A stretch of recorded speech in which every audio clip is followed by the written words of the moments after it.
মানে তেখেতে 4 নম্বৰ হেলমাৰীৰ বাসিন্দা হয় জাকিৰ হুছেইন, দেউতাকৰ নাম মধু শেখ।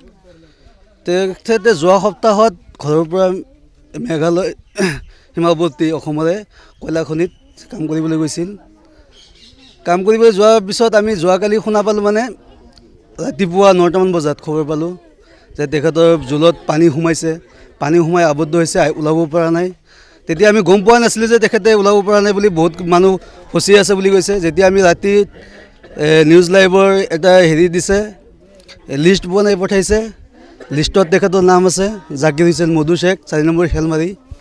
কথা হ'ল আমি মৰ্মান্তিত, এনেকুৱা পৰিস্থিতি, ঘৰৰ পৰিৱেশ বহুত বেয়া, সিহঁতৰ আৰ্থিক জৰুলা, বৃদ্ধ মাতৃ আছে, 2টা কন্যা সন্তান আছে, ঘৈণীয়েক আছে। এতিয়া আমি ক'বলৈ ভাষা পোৱা নাই, সিহঁতৰ কান্দোনৰ ফলত আমিও মৰ্মাহত হৈ গৈছোঁ।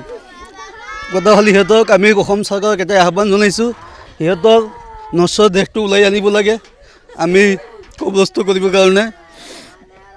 2টা কন্যা সন্তান কান্দি কান্দি একদম ভাগৰি পৰি আছে তেওঁলোকৰ কাৰণে। আমি স্থানীয় ৰাইজ হিচাপে আমিও বহুত দুখ পাইছোঁ। ইমান এটা দুখীয়া পৰিয়ালৰ কামৰ সূত্ৰে গৈছে, এনেকৈ আবদ্ধ হৈ আছে। আমি অসম চৰকাৰক আহ্বান জনাইছোঁ, হিমন্ত বিশ্ব শৰ্মা ডাঙৰীয়াক, তেখেতক ওলাই আনিবৰ কাৰণে যথাযথ ব্যৱস্থা কৰিব লাগে। আৰু পৰিয়ালটোক এটা কিবা আৰ্থিক সাহাৰ্য দিবৰ কাৰণে আমি অনুৰোধ জনাইছোঁ। একদম দুখীয়া পৰিয়াল, আপোনালোকে দেখা পাইছে, ঘৰ বাৰীৰ অৱস্থা নাই। 2টা কন্যা সন্তান পঢ়াত বহুত ভাল, বহুত চোকা, ছোৱালী 2টা পঢ়াত একদম চোকা। এটা ক্লাছ 7ত পঢ়ি আছে আৰু এটা ক্লাছ 4ত পঢ়ি আছে। কি ক'ম, ক'বলৈ ভাষা নাই এতিয়া আৰু। 4 নং খেলমাৰী গাঁৱৰ জাকিৰ হুছেইন এগৰাকী শ্ৰমিক। তেখেতে যোৱা মঙলবাৰে উমৰাংচু আছাম কোৱাৰী হেৰিত গৈছিল, কয়লা খনিত গৈছিল। যাই পেলাই তেখেতে কাম কৰাৰ অৱস্থাতেই কয়লা খনিত আবদ্ধ হৈ পৰে বুলি আমি শুনিব পাৰিছোঁ। পৰিৱেশ খুবেই শোকাকুল পৰিৱেশ এটা সৃষ্টি হৈছে, ঘৰৰ অৱস্থা খুবেই বেয়া।